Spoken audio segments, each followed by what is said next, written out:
That's what I was saying, though. Robert Zemeckis predicted 9/11 with Back to the Future. Right? Look it up. Just look it up. Look it up. That was the best introduction to a live video ever, actually. This is the greatest Geeky Writers broadcast ever so far. You talking to me? I'm talking to you. Hello, folks. Welcome to another wonderful broadcast of Awkward Conversations with Geeky Writers, Costume Edition 2.0. Woo! Yay! Yay! This will, God damn, this nose keeps hitting the microphone. You're the worst plague doctor ever. Seriously, I would be doomed because I wouldn't be wearing this crap. This is some uncomfortable stuff. Anyway, I'm Todd Kiesling, and joining me are the Geeky Writer Gang, Mercedes Yardley. Hello. Eric Pruitt. Listen, you fuckers, you screwheads. Here's a man who would not take it anymore. And a man who's Rapino. You cut him right the hell off, hey guys. If I didn't, it would be like 20 minutes before you got to be introduced. So, it's been a while since we've done one of these, and this, the broadcast we did last year was actually our most popular. So we decided to do this again. We are all in costume, as you can see. And I'm having a beer, so take it away, Tony. Hell yeah, having a beer. You told us earlier that you were having one beer tonight. Is that true? Is it only going to be this one beer? Unfortunately, yes, because I have to work tomorrow. That sucks. Oh, those eyes are so pretty. See, look. With the eyes. Yeah, you could really take in the beauty of his eyes when the rest of his face is blocked out like that. If I go any closer, I'm going to stab my monitor with this nose. Look, he has lashes too, Tony. Look at that. Ooh. I mean, fear and horror is what I'm feeling. Yes. Okay. Hey, I didn't look. Did you guys get a chat box in the YouTube section, or we have never figured that out? God damn it. You did it, Todd. You did it. I keep hitting the microphone. No, I activated the chat. I think that's all I have to do, right? I guess. Did anyone go there and look? I haven't. Yeah, I mean, it's rolling. It's live. I'm looking at it. Yeah. That's really what I look like? It's what you look like. All right. No, I'm looking at it. It's fucking hot. Yeah, so for the folks who are tuning in, and if you are new to this, please bear with us. We've never actually used the YouTube chat function before. We've always relied on the Facebook event page for communication with viewers. So if you are watching us on the YouTube page and you do see a chat box, please type something in to let us know that it's actually working. Those of you who are used to doing this the old-fashioned way on Facebook, on the event page, you can comment there and we will be monitoring that as usual. And I think my time with this mask is going to be very short tonight. This is not comfortable at all. You have no commitment. To sparkle motion. I knew it. I knew you guys were going to do this. We got there quick, too. Talking about sparkle motion and how that was just brought up. You know, sparkle motion. What can I say about sparkle motion? Nothing, because we're going to move on. I looked at the YouTube channel, by the way. I don't see a chat box, so... Yeah, I didn't. I don't understand. I clicked the thing. There's a chat box. Is there? Yeah. There's a chat box. Oh, okay. Yeah, I don't have one either on my YouTube thing. Let me check this. Oh. Look what I just did.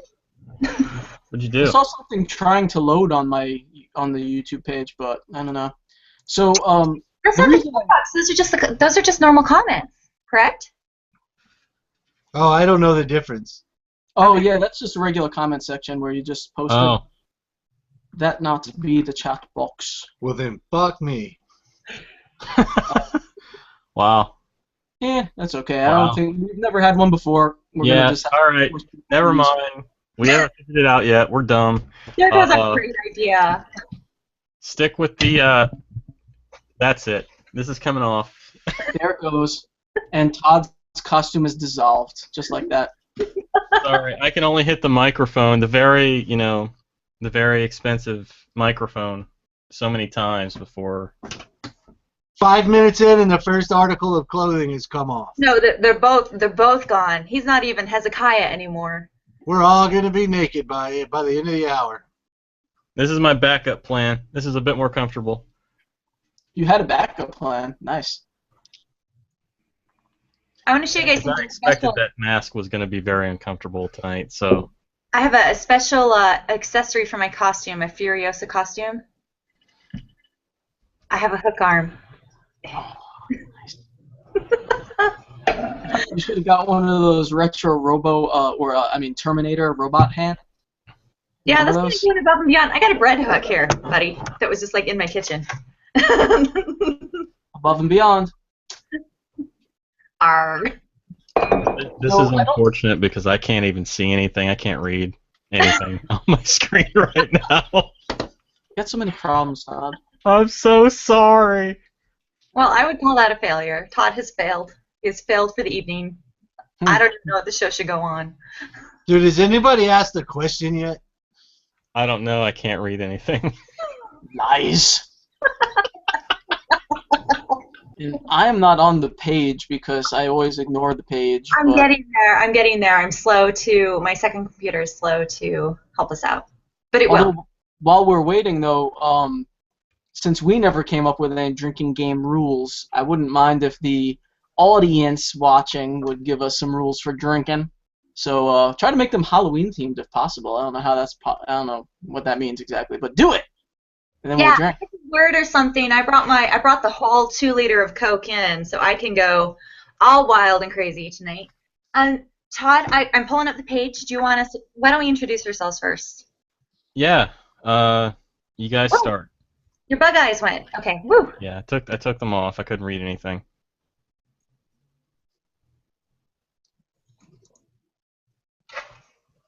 You guys gonna? This is called dead air. Yeah, this is called dead air, and it's very bad. I'm sorry. I'm pouring a Coke. Does someone, Tony? Would you tell us who you are?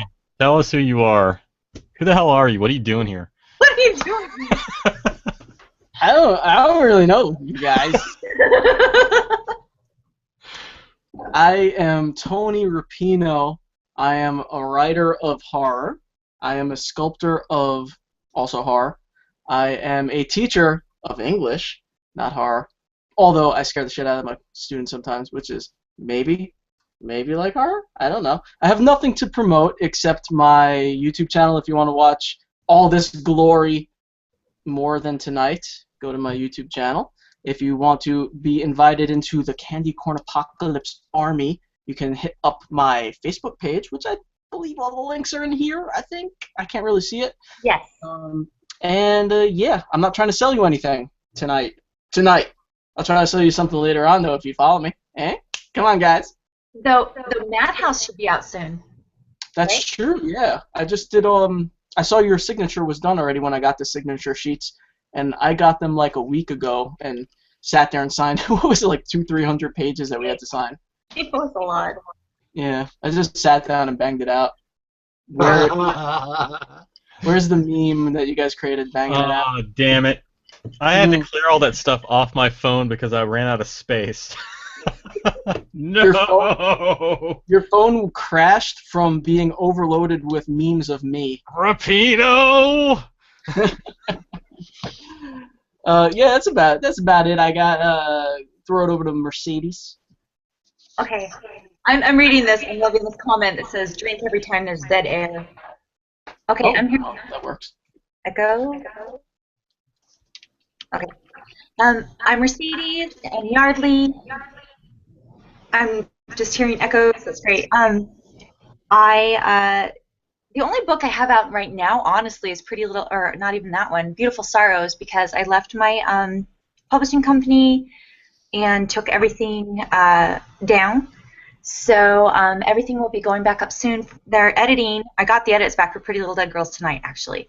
So editing Pretty Little Dead Girls. We'll be doing Nameless, and we'll be doing Apocalyptic Montessa and Nuclear Lulu, A Tale of Atomic Love. They'll be out maybe in a month or so, I think.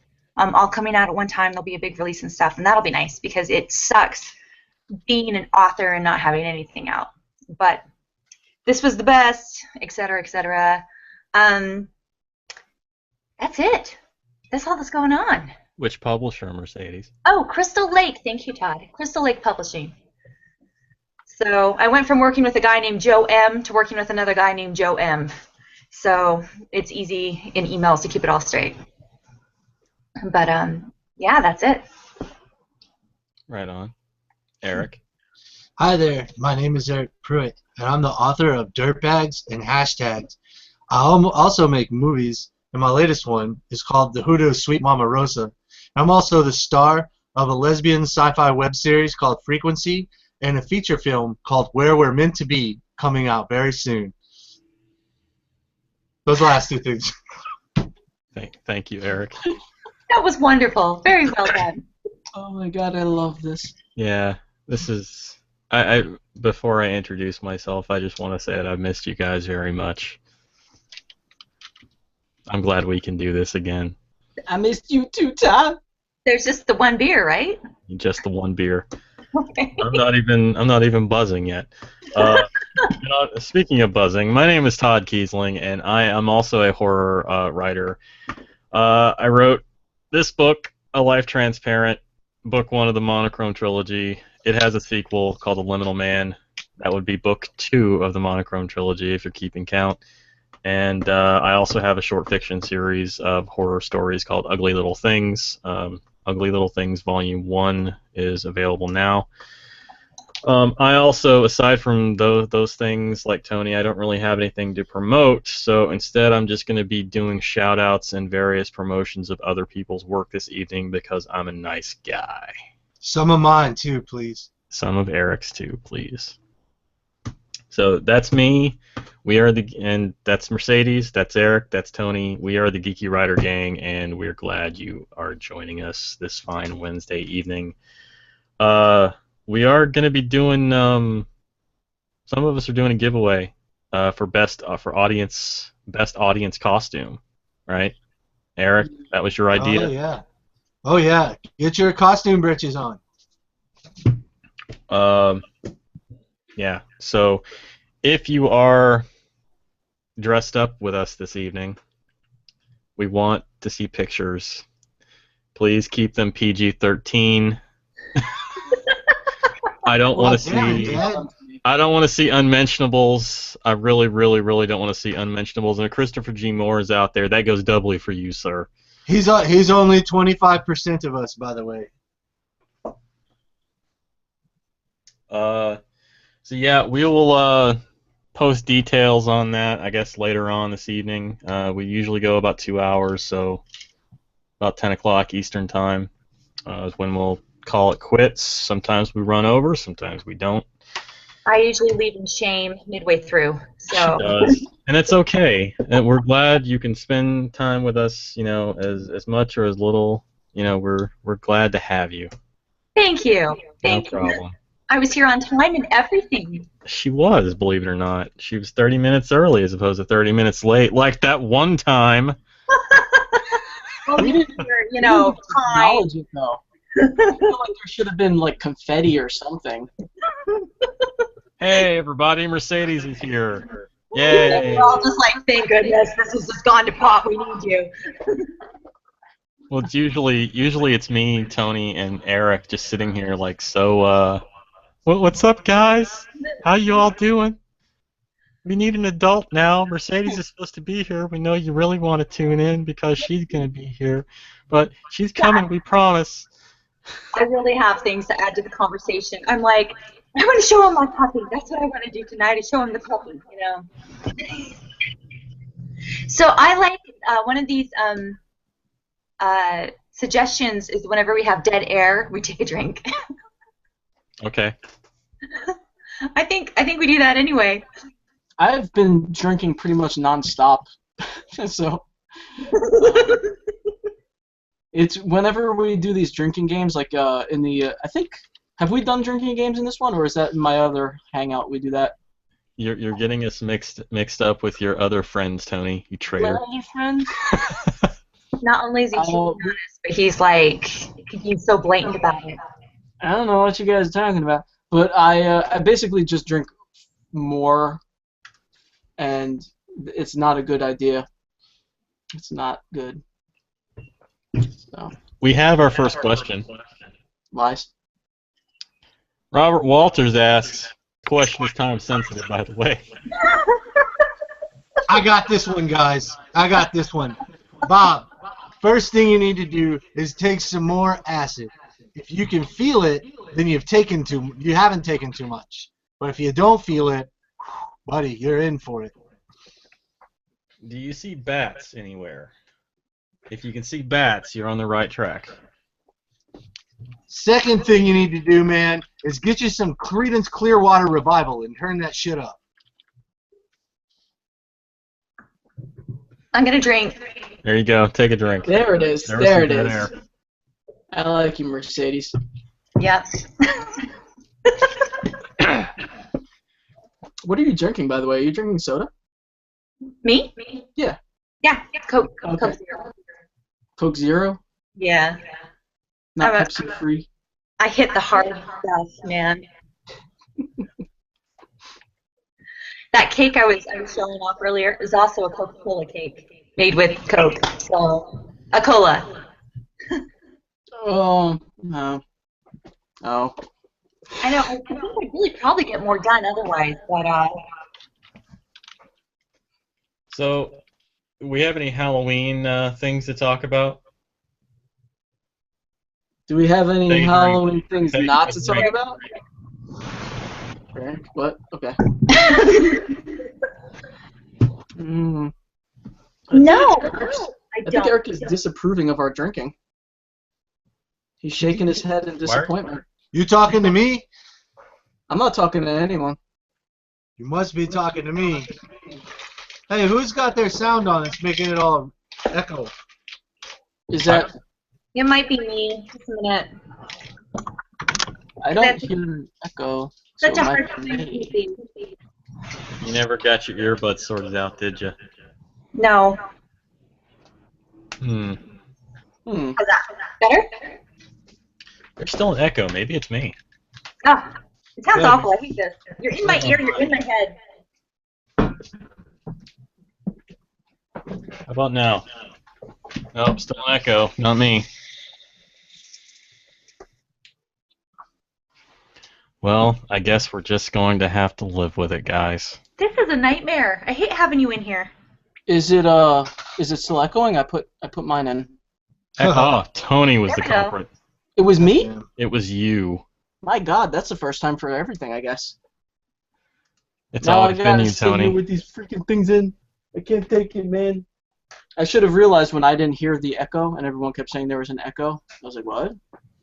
I didn't hear an echo, guys. Yeah, look at my earbuds. You know how long I worked on those. Are they just tangled? They're just yes.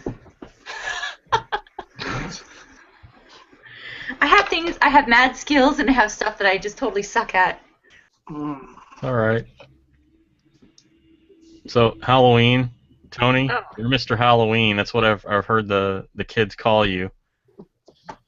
So many people lie. I'm not Mr. Halloween, guys. I don't know anything. So what is the question? What are you asking me? Well, no, we were talking beforehand. You said, so are we gonna have any like Halloween topics to discuss? And you're like, oh yeah, and I rattled off. something Halloween, something suggestion. Yeah, I rattled off about 15 suggestions, and then the three of you simultaneously said, no, nah. Doesn't sound like a good idea, Tony. I'd rather there be dead air. Drink. Dead air. My question for you guys was, what kinds of traditions do you still observe for the Halloween season, if any? And Man, none? Do you really? Is it really that bad? it's really that bad. I used to have a big Halloween party every year, and that was kind of this annual Halloween party that we would do, and it's people freak my son out, and different things freak the other kids out. So basically, we go to a trunk or treat. If you guys have heard of that, we take the kids trunk or treating every year, and it's where you just go to in our case, it's the church is where we meet, a parking lot, and you decorate your trunks, and then you can go and not be assaulted and raped and stolen while you go and trick or treat. And that's kind of what we do. It's not a good place to go trick or treating around here in Vegas, really, per se. And so we have to go to this sanitized, safe, enclosed, really boring area. I mean, it's fun, but it's not. I don't know. It doesn't have the magic of I'm not playing costume quests with my kids, that sort of thing where you run around the house and the neighborhood and trick or treat. So Halloween kind of bums me out now. Halloween with kids is really super. I had so much fun without them. I'm sorry, kids, but just to kind of get everything down to their level. My two girls are really super afraid of dogs, so murder pup out there is difficult for them. So you go anywhere with a dog and they're scared. You go anywhere with people that Nico doesn't know and he's scared. So it's just let's go to the church and then we'll watch some movies and Mom will just cry herself to sleep on what used to be the best day of the year. So there's my traditions. There you go. I'm making myself take a drink. Thanks, Mercedes. You're welcome. Thanks for noticing me. Okay. I like to put razors in apples and hand them out to kids. Yes! We have a winner. My kids do not go to his house, I'd like to point out.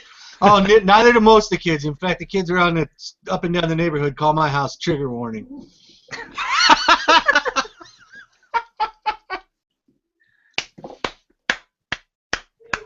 Eric Pruitt, ladies and gentlemen.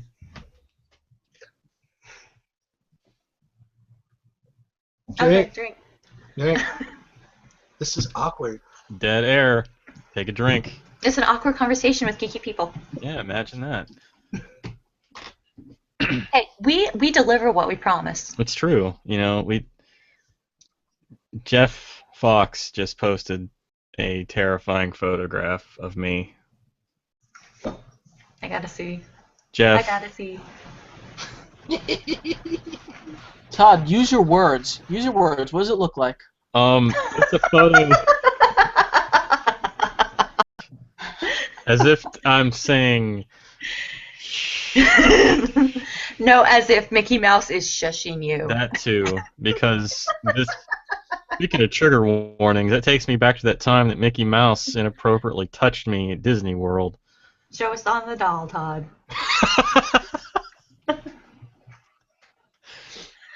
That's a good picture right there. I think you should update your author photo. Yeah, that's getting saved to my hard drive.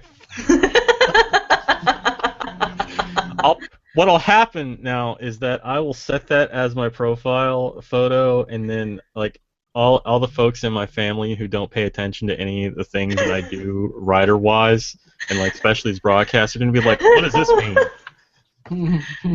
What is that supposed to mean? Is that satanic?" Yes. Yeah, to which you always answer yes. It's always Do you remember Suicide Mouse? That Suicide Mouse Mickey cartoon thing? Just direct them to that. Yeah. Yeah.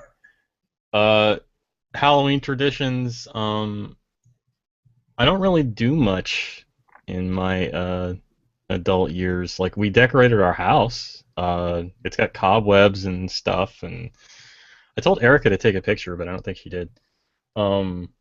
But when I was a kid, I used to do a Halloween party every year. That was kind of my one social function, and I actually got a bunch of friends hooked on Evil Dead 2: Dead by Dawn. No one had ever seen it before, and I'm like, guys, you got to watch this. And one of the guys I went to school with who was at the party one night he brought the foreign exchange student. She was from Germany, and she had never really watched a horror film before.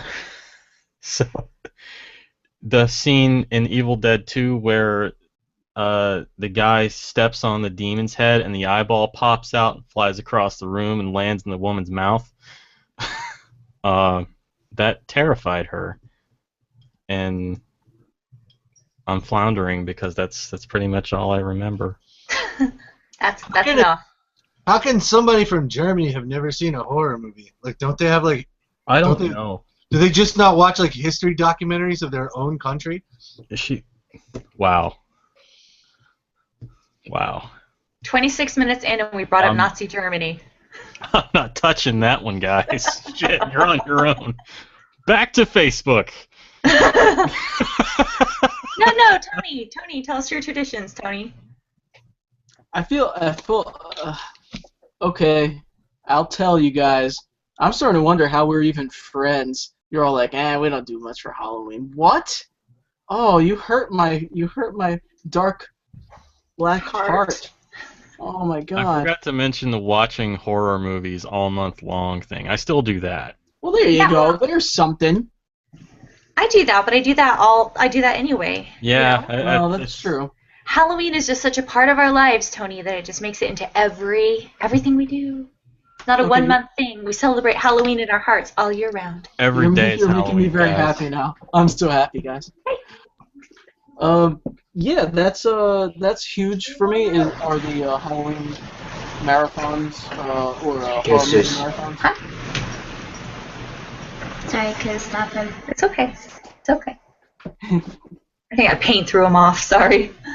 Take it off. We'll take it off later. About church. Hi, do you see it? Oh, thank you. Man, Tony. Hmm? You just finish off that beer in one shot. Well, it wasn't one shot. I mean, I've been drinking it for 20 minutes That's or half an hour, whatever it's been. But I did In my hair. finish it, though. Now I'm opening another one because that's what I need to do to get through this broadcast. Take off about chat. I'll take it off about 6 minutes. While we are Yes. in between topics, as I mentioned before, I have some shout-outs and promotion things for other people's projects that I'm going to just kind of plug here. So, Jasper Bark contacted me about a week ago, or maybe it was a few days ago. Jasper, if you're watching, I apologize. My sense of time has started to dissipate in recent years. But he's got a Indiegogo campaign called Beyond Lovecraft, and it's a project that I'm working on with When Dad comes home. graphic artists. I want And that. I apologize. I'm searching for want the artist's name. I want that. But Rob Nice. Moran. Very nice. He, 6:15. Jasper, and Rob have put together this H.P. Lovecraft-inspired graphic novel, and they are trying to raise money to help get it help it see the light of day. I like the idea. I'm a huge Lovecraft fan, as you know. So I'm going to post a link to this. Check it out if this piques your interest. And yeah, there will be other plugs and promotion coming during the broadcast. So take it away, Mercedes. I'm just looking at the questions. That's all. There aren't any that I can see. I think Oh, we here we forgot go. to tell people to post their questions. Here we go. Which one of your books or stories would you write a sequel to, or have you written a sequel to? Which is funny. Hey, that's actually a topic of conversation. Hey, and Robert Walters actually asked a good question. That's great. yeah, and he says, on another note, congratulations to Eric Pruitt on the upcoming sequel to his debut novel, Dirtier Bags by Eric Pruitt. Oh, Bob. Dirty bags. I like that. The sequel thing is funny. I My very first novel that I ever wrote that has never come out and seen the light of day, but it will eventually, I think. I wrote a sequel to that. And I was supposed to finish up the trilogy, or in my mind, that I was supposed to finish up the trilogy, and instead I wrote Pretty Little Dead Girls because it was as far from that as I could possibly get. Nameless is the first in a trilogy, and I'm working on the second, and trilogies are hard. Take it away, Todd! Trilogies are the bane of my existence, and they can die in a fire. So, and I'm sure Bettina Mulgard is watching. I know she's commenting, and she reminds me every time we cross paths on Facebook that she's still waiting for the third book of the Monochrome trilogy. Here's why trilogies are hard. Trilogies are really hard because if you look historically at trilogies, especially in terms of pop culture, most third films and third books aren't as good, and I've been trying to crack the puzzle of why that is. I have been struggling with the last book of the Monochrome trilogy for about 2 years now, and I'm starting to get my footing with it, but it's just been this really long, drawn-out process of trying to figure out how do you tell a third story when that's supposed to be a continuation but a self-contained story. If and we tell stories, all the four of us tell stories, all the time, beginning, middle, and end. It shouldn't be difficult, but for some reason, a continuation and adding some kind of finality to it is difficult for me for some reason. I'm sure other people have, easier times, but I have been exchanging emails with Mercedes and about this over the last couple of weeks, and just trying to dig down to figure out why this is so hard. Why it sucks so much. Yeah, and my problem is a life transparent was not intended. It's just there's more to this. I'll write more in this universe. And the second book was supposed to be it until I got to about halfway through the third draft, and I realized there's more to this, and I need to wrap this up in a third book. Much at my editor's insistence. She takes full credit for this decision, by the way. And I've kind of been floundering with it ever since. So I have an ending, and I have high points I need to reach, but just finding the footing to begin, like a proper place to begin, has been so incredibly frustrating. So that's all I really have to say about trilogies, except they're really goddamn difficult for me. If any writers out there who have successfully finished a trilogy wants to drop me a line or post a comment or something, please impart upon me your wisdom. I am all ears. And they were also difficult for George Lucas. He just kind of mailed it in on his last one. And I don't want to do that. I want to end on a high note. I don't want to end on, well, he phoned it in. He had his good run, but it's over. You're not ending, Todd. I think for me, because I'm doing the second, and Todd is interesting because he didn't realize it would be a trilogy until kind of later. I wrote my first book, Nameless, standalone, and then I was like he said, there's more to this world. There's more to this story. I want to see what happens. So I'm going into the second book knowing that there will be a third, and a lot of people are really good at outlining and can be like, I'm going to drop hints in. This is how the story is going to be. I don't think that far ahead. So for me, it's hell to know that I have another book and then another book, and I could be using this time wonderfully to do this wonderful story arc and do all this plotting, but that's not how I work. So in my case, I think I'm overthinking it. And I hear crying. It's hard though, and it's hard to kind of leave that world and work on something else, and then slip back into that world a little bit, and then things like how far how much later does this happen? How much later does this happen? Does it take place right after the first book? Does it take place a while? Like all these different things you never had to think about with your first book. You just sat down and wrote blah blah blah blah blah. And here you're like, all these people have had all these broken things, all these things that have happened. How do you stay true to that and carry that through in like a different? It's weird. I've just never done that before. You know, I'm not a trilogy. A series author, and a lot of people will say it's great because you have your series, you have your world, you just continue on. And to me, I'm like, I don't know, you know? So, yeah, anyone who imparts wisdom to Todd, please impart it to me because I care about my characters and I don't want to, I think that's the thing, too. I don't want to screw them up. I don't want to drop the ball on characters I've grown to care for. Yeah, it's almost like the third book is you trying to clean up the mess you made with the first book and didn't realize you were making it. Excellent! That motivates me. Thank you! No problem. I'm just going to quietly go over there and just die now. That's what I'm just going to... Right behind you. I don't want to write sequels. I don't guess I got sit down to do it, you know, because I try to leave it all out there in what I'm writing right then. But I did get to write, you know, if anybody actually read hashtag, I got to write a continuation, a side story that used some of the same characters in a short story that was published in Thuglit number 19 that I'm pretty proud of. It's called The Last Time We Saw Bears in Lake Castor.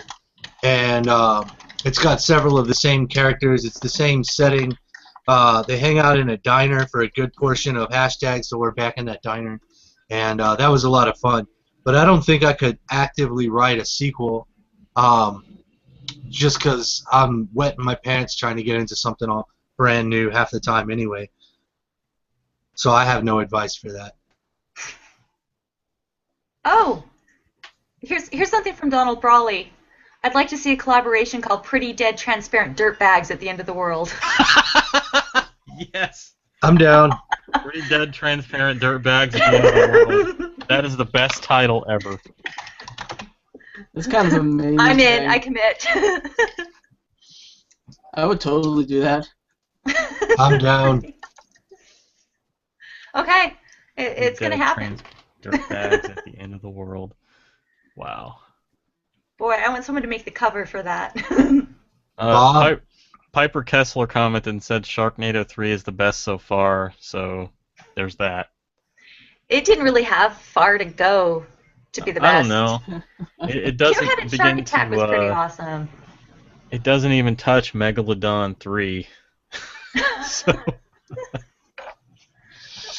which, if you've never seen Megalodon 3, you owe it to yourself to watch that piece of shit cinema. I'm not going to listen to you, Todd. I'm deciding now that I'm going to completely ignore that. Really? Yes. I can't, you know what, seriously though, I cannot stomach, I like bad horror movies. I mean, I love Troll 2, but I feel like there's a far cry between a good bad horror movie and just a bad horror movie. And yeah. I tried watching Sharknado, and I got about 10-15 minutes in, and I just could not do it. I haven't bothered with any of the sequels. I feel the same way about a lot of those kind of schlocky, you know, just plain bad to me. I don't see the appeal, to be honest. There's another one called it was supposed to be tongue-in-cheek, I think. I'm pretty sure they knew they were making a bad movie, and it was supposed to be a purposeful thing. And a lot of people liked it, but I thought it fell flat. Zombievers. I don't know if you guys watched that one. In the Bad Movie Club they did. I'm part of a bad movie club where we watch bad movies. I didn't see that particular one, but they aired it there. They showed it. Yeah. Yeah, I mean, it was supposed to be a fun bad movie, and I guess it was better than Sharknado, but it just wasn't to the level that I was hoping, I guess. It almost took itself too seriously for a movie called Zombievers. I'm waiting for the movie version of the Chuck Tingle classic, My Gay Billionaire Triceratops. Until then, I'm swearing off Netflix. Honestly, Eric, if there's a director out there to make the movie, I think it's you. Yeah, I think you are the one to acquire the rights to a Chuck Tingle novel. I nominate Buttception, a butt within a butt within a butt. You can do that. I think that's the human centipede, isn't it? No, it's called Buttception. Look it up. No. It's on Amazon. That No, guy's you're making bank, and we're sitting here struggling. You're serious? That's a real thing? I am serious. Buttception. I know because I keep threatening one of my friends that I'm going to buy it for him for Christmas as a gag gift. I'm just going to drink to drown my sorrows for a minute. Yeah. Let's not go down the Chuck Tingle rabbit hole.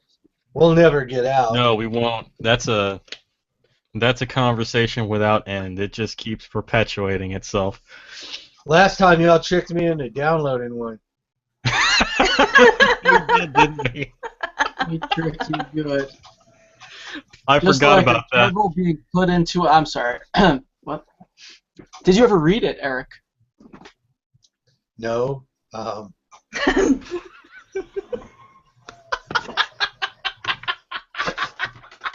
That's a silly question, Tony. Okay, I have to go check on a situation. I'll be back in a bit. All right. Okay. David Gould asked, would you guys ever co-write with each other, either on a book or related short stories, or with anyone else, and who would be your dream author to co-write with? That's more than one question, David. Yeah, How will we that's- ever survive? that's pushing it. I think David. You know, it's not out of the question. We actually have discussed collaborating, the four of us. We had to set it aside because of other commitments. We just all have a lot going on. But who would be my dream author to co-write with? God, I've never really thought about that. I'm such a control freak when it comes to that sort of thing. I don't, you know, I don't know. Can I say Anthony Rapino? Right there. Just made my night. Yeah, right there, Right there. right there. That's I don't know. spot. But you know, I wouldn't mind actually co-writing something with Eric too, just because I kind of dig his whole approach to noir and southern noir fiction and pulp fiction. Co-authoring something with Mercedes would be kind of interesting because we have completely different styles, and hers is kind of described as whimsical stuff, and mine's, if Jeff Fox is still listening, mine's kind of a quiet horror style, as they call me Todd Quiet Style Kiesling. No one calls you that. Shit, dude. Jeff Fox did.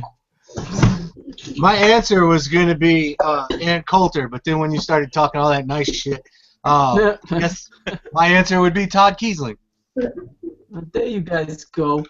I would I honestly would be scared to co-write anything with any of you because it would just sort of illuminate all the flaws in my writing because you guys are so good. So I'd bow out and be like, that's so kind of you, but I can't because I write like shit. Mercedes and I actually sort of technically co-wrote something, although I don't know if you could really call it co-writing. We wrote our own stories, but then we sort of looked at each other's stories and kind of used the characters in our own, but we didn't really I don't know. Would you call it co-writing what we did, Mercedes? Say what? Would you call it co-writing what we did with the Madhouse thing, or is there another name for what we did? I feel like it wasn't... Collaborating. Collaborating, okay. Yeah, it wasn't really co-writing because we didn't write in each other's stories, right? Right, but we intertwined them up. No. Just a second, I have to eject child from my bed. That's fine. We do this every time. That's okay. Jeff Fox just posted another photo of me. It's kind of creepy. It's a lot creepy. Dude, and it's a photo of me, which is even creepier. It's a photo of you didn't know existed, right? It's a snapshot of from the broadcast, and it's wow. Okay, I'm gonna be creeped out. Is that what you said? Yeah. Oh wow, how did that? Ugh. That's not a flattering photo, Jeff. Yeah. It What? Yeah. looks like something's happening to your nether regions. It kind of does, doesn't it? And Robert Walters posted a photo of Eric, which is probably the funniest thing I've seen all evening. Ooh. I've seen Silence is Golden, Todd's Body is Ready, and that's Yeah. hilarious. Oh, that's kind of crazy. You see that picture by Phoebes with the mask? Yeah. All right, hold on for a sec.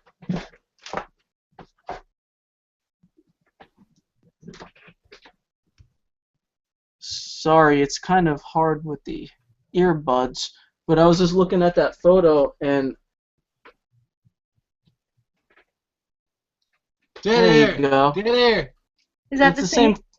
It's the same one, right? It looks similar. It's the same mask. I'm pretty sure, yeah.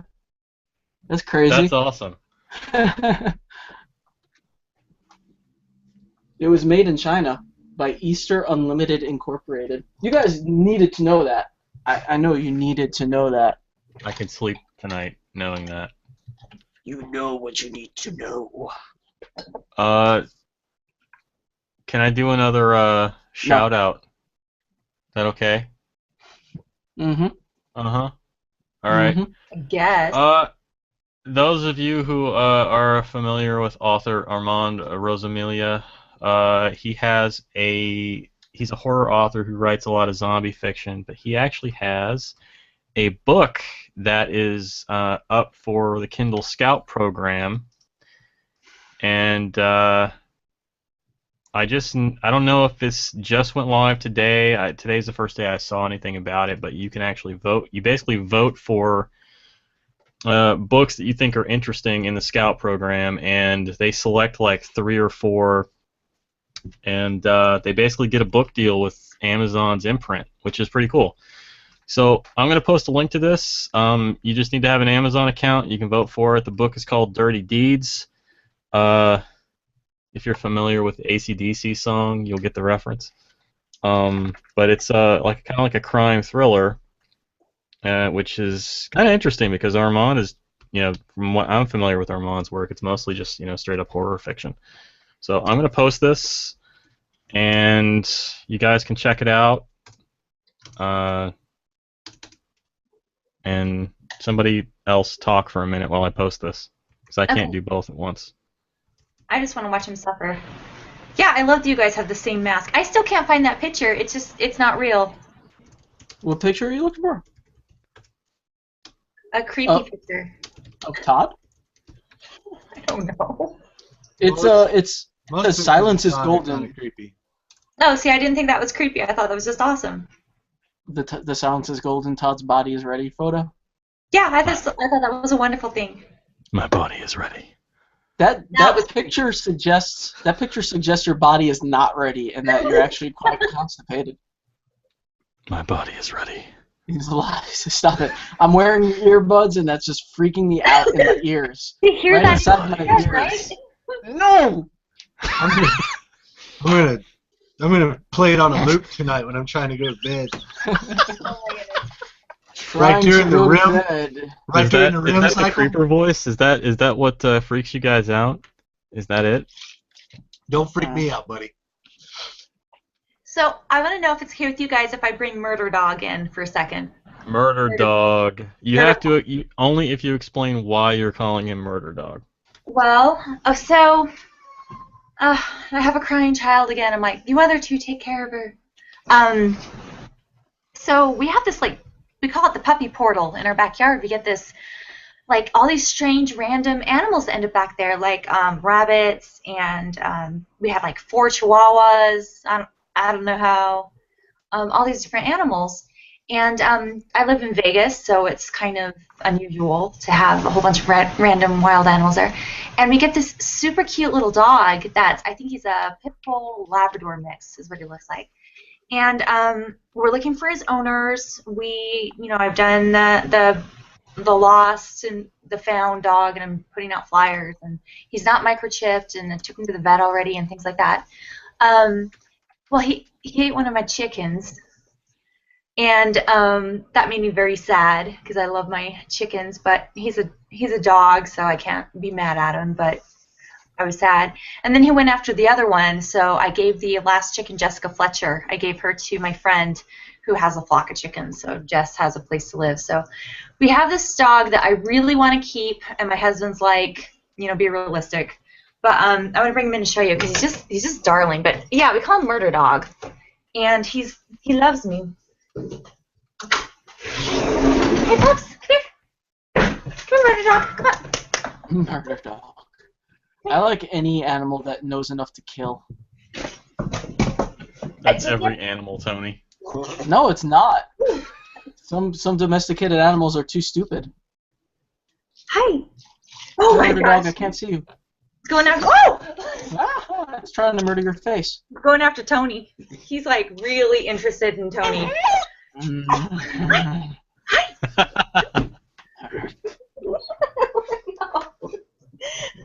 Okay. Anyway, this is my may or may not be new dog. Depends who wins between my husband and I. But I love him, and he's wonderful, and he's wild and wiggly, and he's exhausting.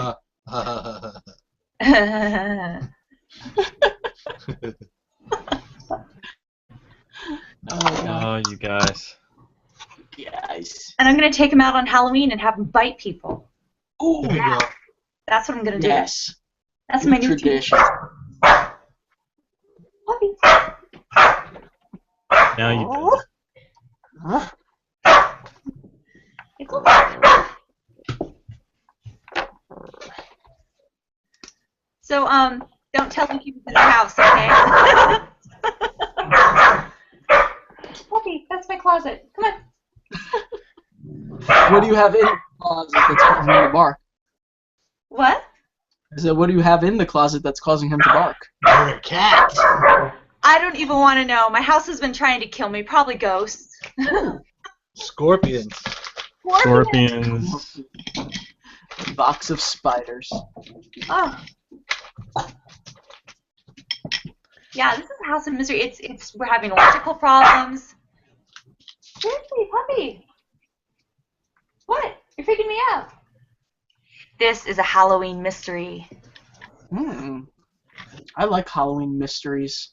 I need a new mystery for my detective squad. We're amateurs. We're not licensed. It's fun. He just found the door, like when you do the door thing, you put the door against and it like, the spring thing. Yeah. That's what he found now. Did you hear that? Okay. He's barking at the door spring. Yeah. Wow. Is he do the song of its people? This is why you're an outside dog. Another question, and I apologize if I'm missing anybody. Sometimes these don't pop up in chronological order. Dorothy DeStefano asks, Todd has had a book discussed with a book discussion club. Thank you, Dorothy. Have any of the rest of you done something similar? Similar to, what is this? Have you ever talked to a book club about your book? I did. The problem was they didn't invite me there to talk to them. I just sort of showed up and started talking. So, I mean, security was involved, but at the end of the day, I think it went pretty well. Were you dressed like a hobo? I'm always dressed like a hobo. I've never had any book clubs discuss my book, but I have had a couple of book clubs say they were going to discuss my book and ask me to give them one so that they could do it, but they haven't done it. So thanks, guys. But no, I look forward to it. So Dorothy, if you're down, please holler at me. I'd love to. A book club wanted to discuss your book? I know it's freaky. It's freaky, isn't it? Did they think it was like a book on social media? Yeah,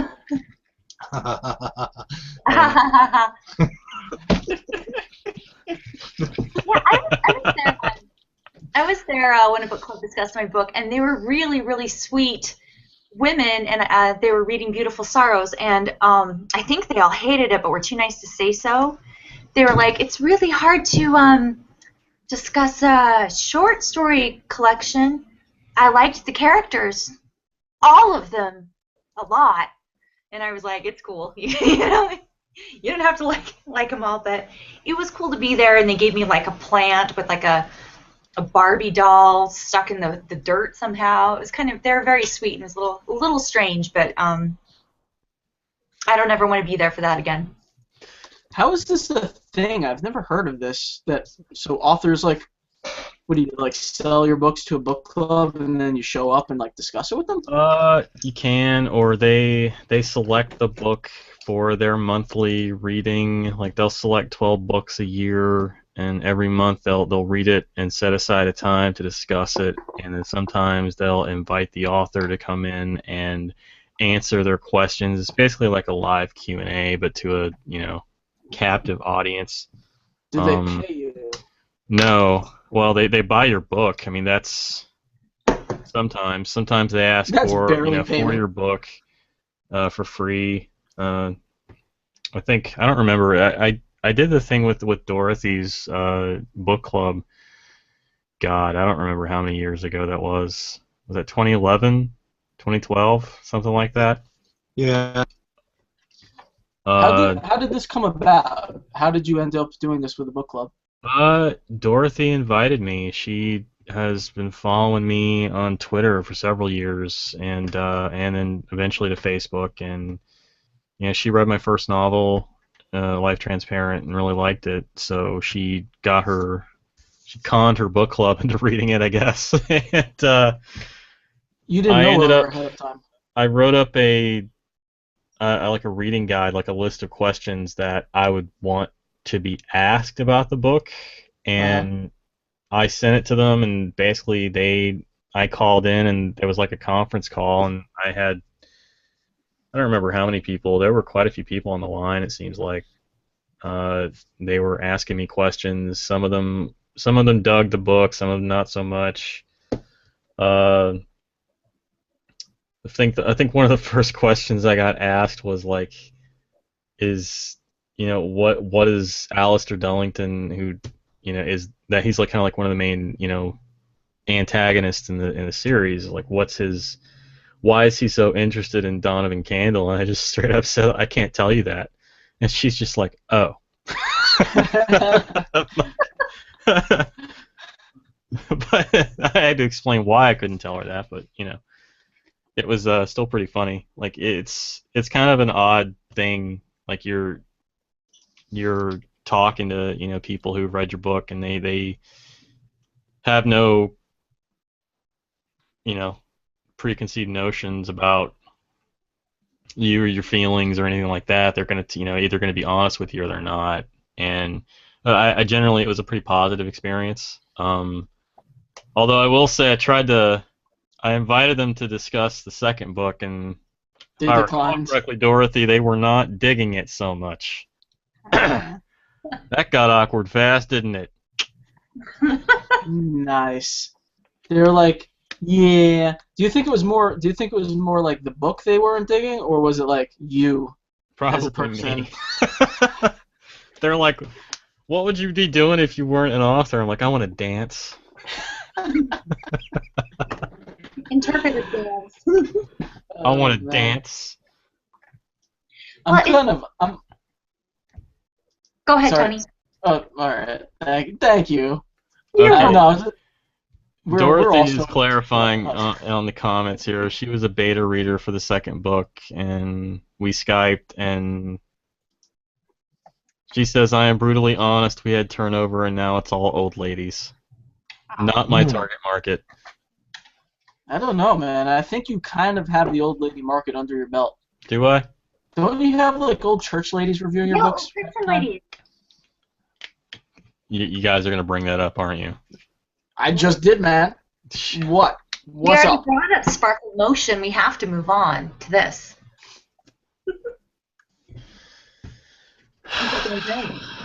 Man. You guys are just baiting me to get into trouble tonight. I have to pause. You have to stop for a second. Just watch for it, guys. Watch everyone who tunes in often. I need you to watch for the long sigh. This is when Todd feigns disappointment with the topic that has been brought up, and he does this long sigh into the microphone. Which is almost always followed by about 35 minutes of nonstop monologue. Oh. Damn, Tony. You know what? Fuck you guys. I'm not talking anymore. Oh, put your hat back on, big baby. He took the hat off. I'm sorry, Todd. I'm sorry. I didn't mean to make you take the hat off. Come on. It's too late. I can't put it back on. Oh shit. Oh, I'm sorry, guys. Oh, you all pick on me so often. It just came out. I'm sorry, man. Actually, Well, have you noticed that Todd kind of took the brunt of it this evening? He's getting all the photos made of him and everything. You know what? I am totally fine with that. You guys want to pick on me? You go right ahead. You remember our very first episode, the one where Todd was thrown under the bus? I don't even remember how I got thrown under the bus. I just remember that all of a sudden I got, like, everybody was like, "God, Todd." It was about your third novel. Everyone kept asking about the third novel, when it was going to be made, when you were going to write it and everything. And we ended up calling it the Thrown Under the Bus Todd edition or something like that. How is it that Tony can't remember his own name, but he can remember that? He doesn't remember where he is or like what just went on, but he remembers like what. Yeah, like Tony with the memory fog. Like he just doesn't remember anything. It's like who are you again? And, He's totally like, yeah, 2 years ago on that first episode where Todd didn't do his third book, that's why he was thrown under the bus, and we're all like, hey, remember that time Kiesling didn't deliver his third book? Man, how about that? Telephone. I remember everything about Todd. That's what it comes down to.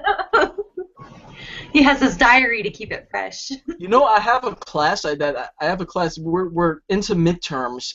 One of my classes, I still don't know, like maybe a third of their names. I feel bad about it. Because they don't matter. It's because they're not important. You're watching right now.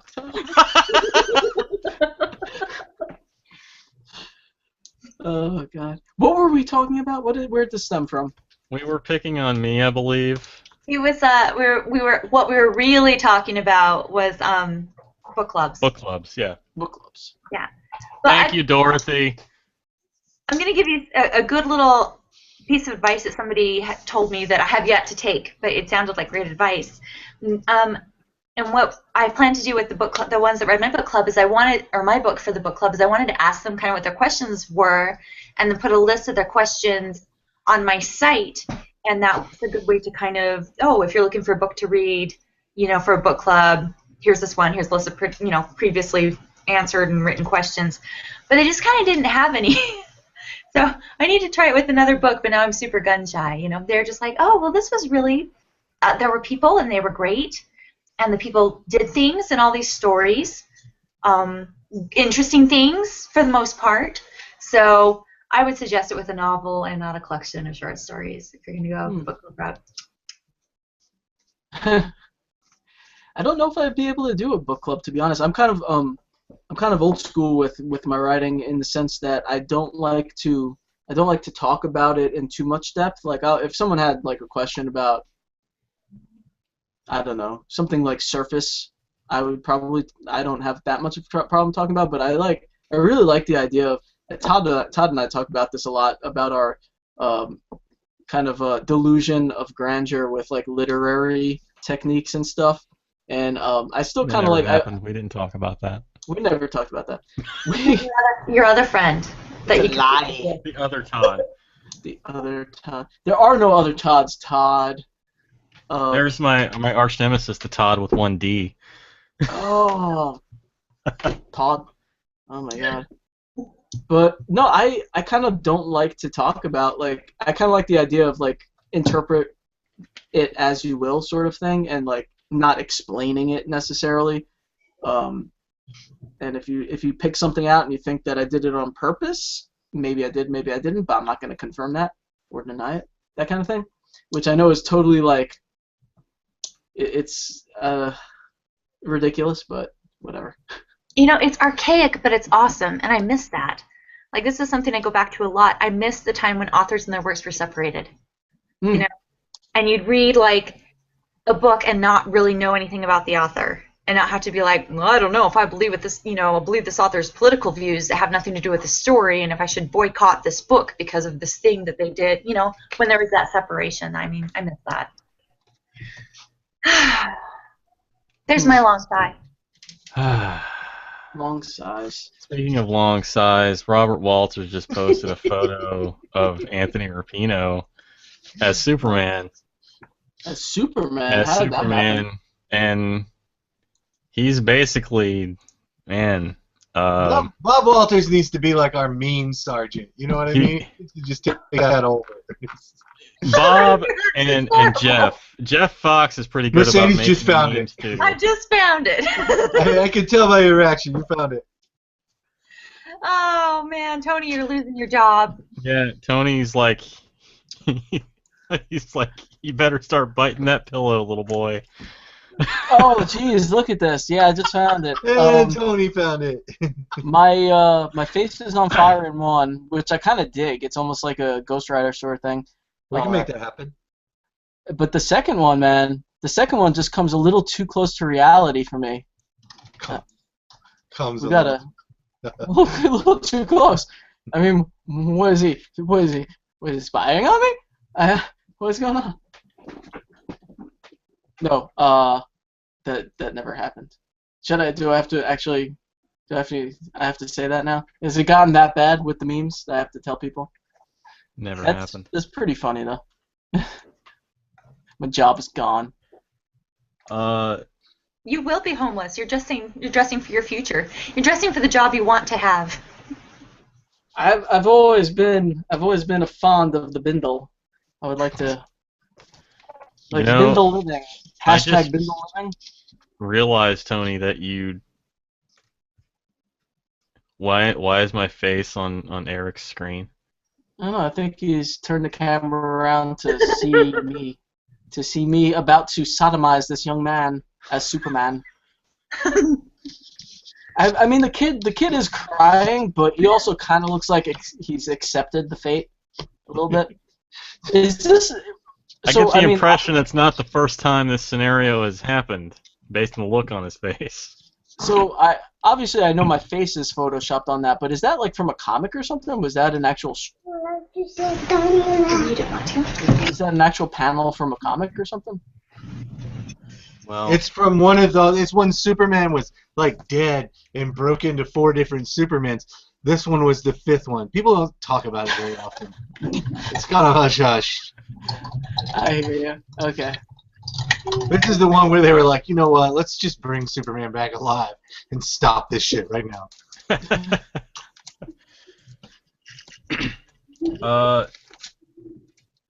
One of the topics we have written down is Is that creepy to anyone else? What? Like darkness and then like. Yeah, that's a little creepy. Hands coming out of it. Hi, it's okay. It's just paint. It'll come right off. Okay. Oh, Dorothy said that she would, be happy to read your guys' books. So. That bitch. Hell yeah. I'll take it off a little bit later, okay? About chat. Maybe about 7. Okay. Holy crap, Nikki Nelson Hicks. Her photo is terrifying. Did you guys see this? No. I did not. The doll face. This is a photo of her. But she's wearing a mask. That's scary. It is scary, huh? That's pretty creepy. I mean, any kind of like doll thing like that is pretty. Of the things that creep me out, and there's not many. That's one of them. That's definitely one of them. Yeah, that's definitely unsettling. It's that uncanny valley thing going on. Not quite human looking. Close, but something's off. Oh, thank you. This was a crown. I know, I see it. It's kind of like that. Well, fish. Push this hard button. Okay. We can't press About this X. hard button. I know. About I didn't X. press it. About. I don't know if you guys saw this one, but Jeff asked the question. I might have asked this last year, but what is your must-watch Halloween movie? And he said his is Rocky Horror. So do you guys have a must-watch Halloween movie? Has anybody ever seen a movie called Jugface? Yes. No, I have never seen that. Tell me all about it. That's a good one, but you know, this year, every year I kind of like to revisit one I like a whole lot. And one I revisited was called Borderlands, which I think I remember it a lot more fondly, you know, than when I actually sat down to watch it. I was like, well, holy shit, this is really just Hostel, but set in like northern Mexico at the border. But still, moving the location alone was awesome. So I would recommend everybody check out Borderlands this year. If you haven't seen my old standbys, which are Jugface, The Crazies Remake, and Teeth. I liked the Crazies remake. Oh, that's great. No, I love The Crazies Remake, Jugface, and Teeth are my go-tos every year. Have you seen Teeth? I have not seen Teeth. It's been on my Netflix list. It wasn't on Netflix the last time we discussed this, last Halloween. It's on there now, and it's on my watch list. I just haven't gotten around to it. Hey, any of y'all seen Teeth? Tony? Or I've Mercedes? seen it. No. Did you like it, Tony? Yeah, I love that movie. It's really good. That's great stuff, man. That's great stuff. I really enjoy those kind of like gonzo sort of horror films, you know? Teeth, and for some weird reason I lump Rubber into that same category, even though they're very different movies, but for some reason I just think of Rubber when I think of Teeth. Not that kind of rubber. Nah, there ain't no rubber that can save you from teeth. Nope. Yes! Awkward. Taking a drink. I mean, yeah, what is yours, Todd? Do you have? Do I have one? I guess I have several. I usually watch Evil Dead. It's one of my all-time favorites. In the Mouth of Madness. One of my favorite Carpenter films. Also the original Halloween. And I also watch Rocky Horror. I usually end up watching that every Halloween. Just, you know, it's astounding. Time is fleeting. Come on now. Come on, guy. For me, it is, I mean, I'm sure everyone already kind of figured this one out, but my new favorite, when I say new, I mean like the last maybe 5-6 years, is Trick or Treat. I have to watch that. It's kind of the perfect Halloween movie for me. And then there's also Return of the, Night of the Demons. I really enjoy. That's a good one. Yeah, that's a good one. I mean, I probably about a month ago I posted a picture that was just like all the movies I'm going to watch during October. There's a ton of them. Those are the two that, like, no matter what happens, like if I couldn't watch any other horror movies during the month of October, absolutely have to hit Trick or Treat, Night of the Demons. I like to get to Pumpkinhead if I can. I did already. But Pumpkinhead is another one. And I'll let who hasn't gone yet, but after everyone goes, I think we should also say the must-watch Halloween TV specials that we watch. TV specials? TV specials, yeah! Did we all go? No, Mercedes didn't yet, right? Yeah, I said Nightmare Before Christmas. Yeah. Oh, okay. My husband proposed to me with a Jack Skellington doll. Nice. So that's a favorite. That's awesome. And a bunch of dead roses that he swears were not dead at the time. Kind of by the time he got around to it, they had all expired. Oh, you know what? I forgot the WNUF Halloween special. that is fairly new by Chris LaMartina and Jimmy George. I have the VHS of it. It's like been out for maybe 2-3 years. It is basically. Do you guys know about this? I don't want to like repeat myself. Is it? Oh, Is it one of the things that was on your Halloween playlist? No, it wouldn't be on the Halloween playlist. It is a basically. I have the VHS, but they made a DVD of it. It is made to look like an old TV news Halloween special. Look at me. Commercials and all from the 80s. So it has commercials, it has the newscast, and it's this guy Frank Stewart goes out to do a special like Halloween thing at this purportedly haunted house, and the entire thing plays out like as if you were watching TV or recorded VHS of TV from the 80s, and it is glorious. Oh my god, I love it so much. I need to see this. Yeah, absolutely must see it if you have not. What is this called? I gotta write this down. Here, give me a sec. I want to show you.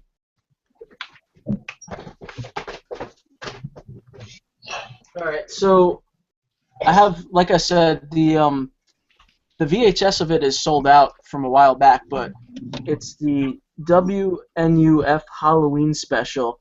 This is how the VHS was sold. It's just a blank, and it was made in such a way that it's supposed to be like a long lost, something awful happens to this guy, and it's this thing that was like never released, and someone taped it off the TV when it was live, and then it got like copies of it were made and then like kind of recirculated it. That's awesome. Actually, at the VHS convention that they do in town over here, the Severed VHS convention, when this came out, they actually hid copies of it in the staircases and stuff, so people would find it, and it would be like, actually stumbling on this long-lost recorded TV special.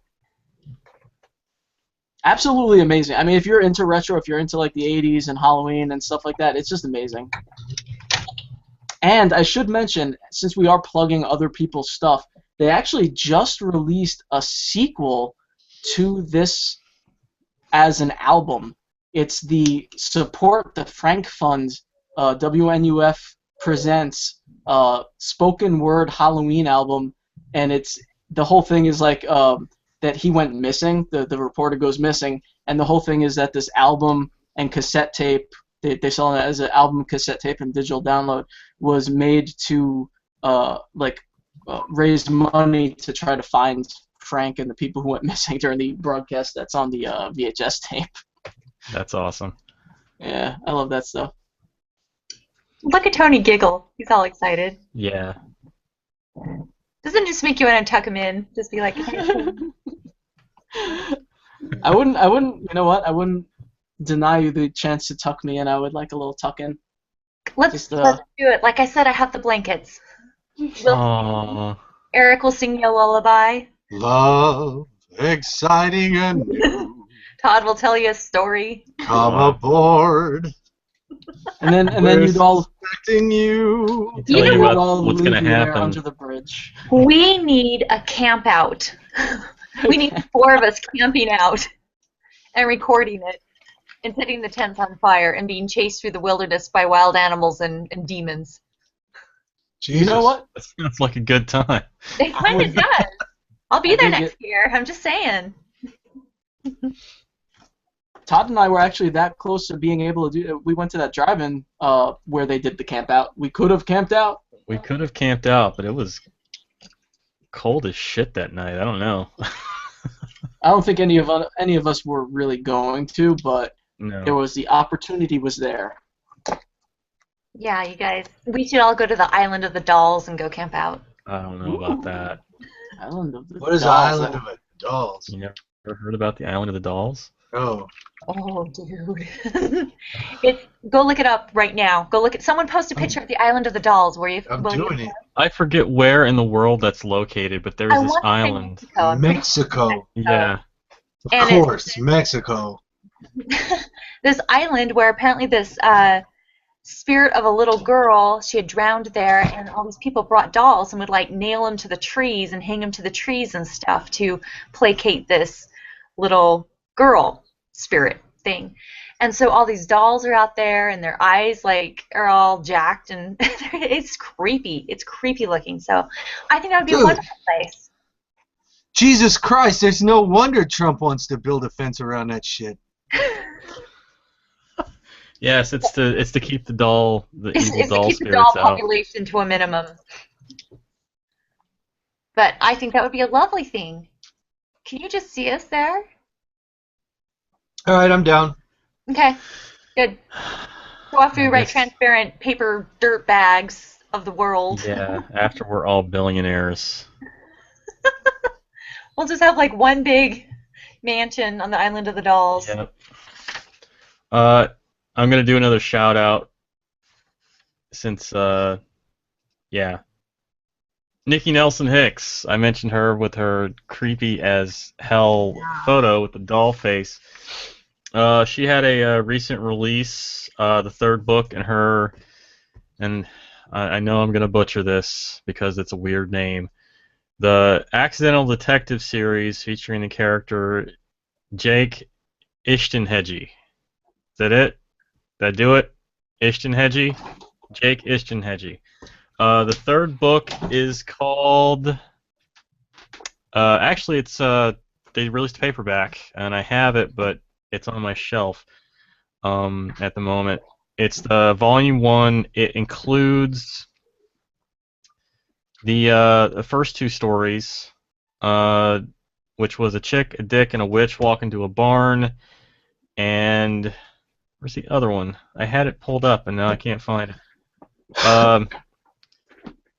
Golems, Goons, and Coldstone Bitches, and it also includes the third story in the series, which is called Boo Daddy's Bogs and a Dead Man's Booty. So if you like your noir fiction with a little supernatural twist, Nikki Nelson Hicks is, you know, has the stuff. The stuff. My English teacher from high school would be, you know, kicking my ass for saying stuff. He hated that word, stuff. Dude, So I have a. Go ahead. Go ahead. No, I have a book I can pimp of somebody else's that's not mine for once. Sure. I got a ARC of Adam Howe's new book coming out called Die Dog or Eat the Hatchet. Man, that's a number right there. That's a number. Yeah, he's got a couple of novellas out that are included in it, like Gator Bait, which right away I was drawn to because of the title. Because I don't know if you remember the old 1976 movie Gator Bait. That was snubbed for the Oscar, but it shouldn't have been. But his is different. His is different, and it's got two other stories in it to make three stories that are great. For a British guy, he does swamp noir quite fucking well. So good on you, Adam Howe. And I would recommend all y'all to run out and get Die Dog or Eat the Hatchet by Adam Howe. He friended me recently on Facebook. I'll have to check out that story. Accept his friend request. I Don't be did. snobby. I did accept his friend request. Good. So, someone messaged me privately. I Oh, don't think. yeah. Yeah. Own it, Tony. Yeah. Yeah. Yeah. It's like hobo romance. Hobo romance. Now there's a novel right there. This is genre. Nah. Genre. No, I can't take credit for that. That's actually like it's like a little underground black market DVD kind of thing going on right now. Hobo porn. Y'all never seen hobo porn? I can't say I've ever actively gone out of my way to search hobo porn. No, I mean in some part, just even owning the tapes are illegal. But it's an upside to being without a home for the holidays. So, but hobo porn, check it out. No, I won't. Is this what rolling a hobo actually means? No, it's not. It's not. But there are some things sacred, and rolling a hobo is one of them. So, slowly roll occasionally. Okay. Okay, so Tony got a message. Yes. A private message. From Colin Medicine Horse, who wasn't sure where to post, so he messaged me privately. He said a good book he's reading is M Train by Patti Smith. He said it's really good. And then he also said that he has a couple of poetry books and a third one in the works. And I'm sure it's not under the name Colin Medicine Horse. So, Colin, if you want to, I sent you the link. If you want to post over in the event page a link to your poetry, absolutely do that, and we'll mention it. And then on to the question, how did you decide to be writers? How did we all decide to be writers? So that's his question. I don't think there was a choice. Mm-mm. I tried not to be a writer. Quite honestly, I wrote in high school and all that, and then got a real job, and tried to do responsible things, and just it was killing me. It was killing my soul. So I started writing for myself. I wanted publication, but I didn't really expect publication, and started working really hard at it, and got published, and now it kind of put a piece of my soul back together. So yeah, I didn't want to be a writer. Right on. I don't know. I probably have told this story before. I'm sure of it, but I'll tell you really quick. I was. I went. Do you guys know? Maybe you don't. I don't even know if I told you this. Do you guys know I went to college to become a dentist? What? No. Yeah. No. Hey, Robert Walters, get on this one real quick. Yeah. Right here. So yeah, I usually I came to the conclusion that no one wanted to see this face coming at them with a drill, because that's gonna happen right there. So no, but seriously, I went to school to be a dentist. I majored in biology in my first 4 years of college, and I have this thing, like, if I started, I need to finish it. So even though I was doing awful, and I was doing awful, I just stuck with it. I hit organic chemistry, and I got, like, my first test back was like a 30-something, and I realized there was no way I was going to be able to continue on that. So rather than change my major, because, again, I had, like, a mental problem, I went to split my major instead. So I split it with digital media, and I ended up graduating with a Bachelor's of Science in Biology and Digital Media. What I was going to do with, I don't know. But the turning point is that during my last semester at college, just to bring up my GPA, because it was, believe me when I say, god-awful, I took a creative writing class. And it was in that creative writing class that I realized, what the hell was I thinking? I love English. I love writing. I didn't even remember that I liked writing. The last time I wrote a story was probably in elementary or junior high school. And just in that class, it reminded me how much I loved it, and that I did used to write, and I didn't even remember it. So I graduated, and while I was trying to get a job doing digital media or graphic arts or whatever, I started writing a lot, and I wrote for about probably 3 years before through the workforce beating me down constantly, working at Walmart Distribution Center and Panera Bread and telemarketing and Jeffrey Bean doing stock, realizing that there was no way I was going to survive doing that all my life. I went back to college, and I took a grammar class wherein I realized that I didn't know anything about grammar. And that after taking that class, Didn't know nothing about grammar. I was awful. No, there was so much that I was doing wrong. I honestly was just like constant punctuation errors, constant, like, just awful. I mean, I was learning a lot as I was writing, but my grammar was god awful. I took a grammar class that fixed that. I took a bunch of literary, literature classes. I got into analysis. I learned a little more that way. And by the time I finished my second 4 years of college with my master's in secondary education to become a teacher, at that point I was a much better writer. I had started publishing a few things, and yeah, now I'm teaching and writing and sculpting. So that was my journey to becoming a writer. Dr. Rapino. Not a doctor. Not a doctor. You're That would have been crazy, though, right? Could you Doctor honestly? of love. Oh, no. That's a cool story. I didn't know that. Yeah, I didn't know that either. I'm kind of surprised I never told that one in all of our broadcasts. Well, I knew the part about the digital media, but I didn't know the dentistry angle, the biology thing.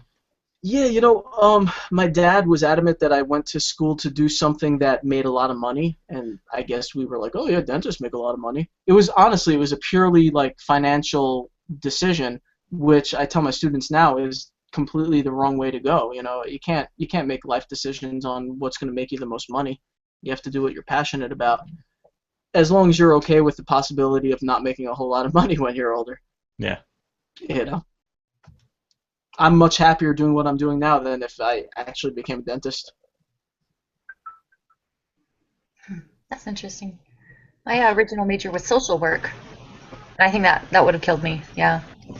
I don't have the heart for it. My first major was undecided. It's a popular one. It is a popular one. It is. It's where you meet the most interesting ladies. No, that's Really? here. The undecided ones, huh? So it's about time for me to bail because my computer is almost out of batteries. Oh. Yeah, you guys. No, so it's time to party. But don't forget to do the giveaways for the costumes. Right. I'm just afraid you might forget, and then there'll be an uprising. And That's true. We have half an hour left. Why don't we do that now? I mean, with half an hour, by the time we Yeah. figure out this stuff. yeah. So I'm like write it down, figure it out. This is me in the room with the light on. This is the light on. So it's just too dark. I gotta go. Everything died. But Okay. Thank you guys. Happy Halloween. I hope you guys have a fantastic holiday, even though we all cried about it earlier. And depressing Halloween things. I was afraid to talk about how excited I am about it after everyone's talking. Well, it's kind of Before I ditch out, I still have a couple minutes of battery left. Something that we wanted to bring up, and that is important, is we wanted to bring up kind of this time of year and how it's with the holidays coming up, it's a really festive time of year, but it's also a very dark and lonely time of year, especially for people that suffer from depression in any form.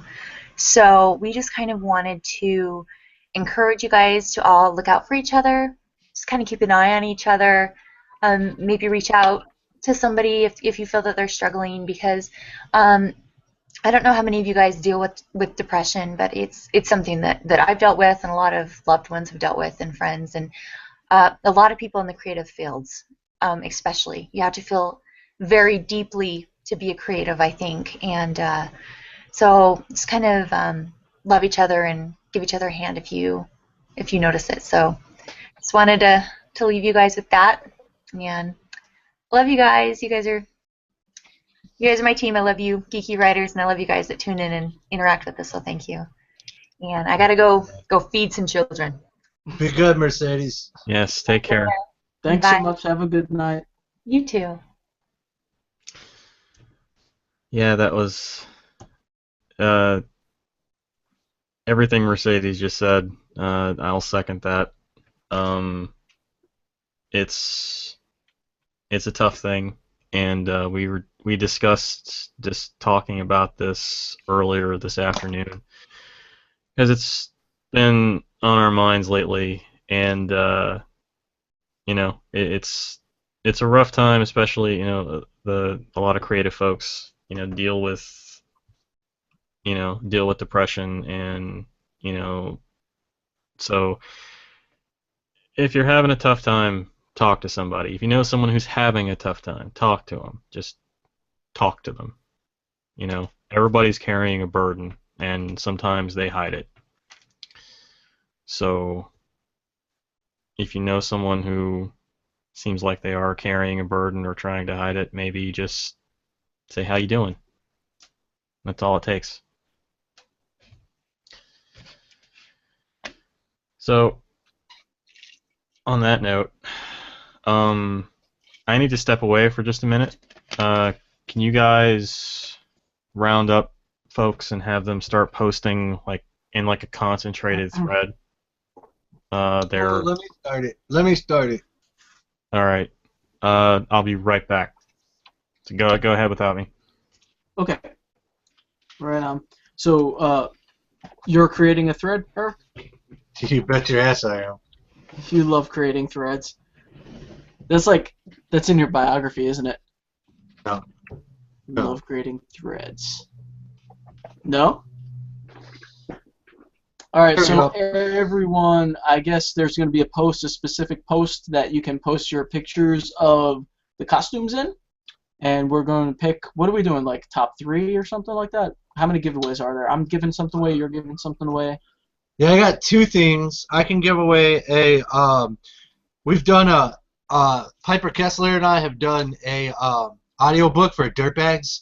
So not only are you do you get to be held by the captivating fiction, but you also get the wonderful tenor of my voice reading this captivating fiction to you as well. So I know this one's probably going to be one that the ladies are going to want to win. So we have that. And then there's also the fuck else? Oh yeah, I also recently made a movie called The Hoodoo Sweet Mama Rosa, and we just got it put on DVD, and we're going to screen it for the first time on November the 9th. Just in case you can't make it on November the 9th, well, guess what? We got you. We can get you a DVD, and you can win one today. Is that available for sale right now? Yeah, we're gonna sell them at our merch table for $10 a pop. Okay, no online purchases right now? Yeah, no, you can do it online. Just go ahead and holler at me. We can do the PayPal thing and all of that. But yeah, for the price of what it takes to feed 10. No, that's not even a funny joke. No, $10 a pop. $10? Yes, sir. Thank you for Right asking. on. Yes, absolutely. You could put me down for one. Say what? We're buying Eric's DVD. Yeah, we're just discussing giveaways, and I'm giving away 1 DVD and 1 audiobook of Dirtbags.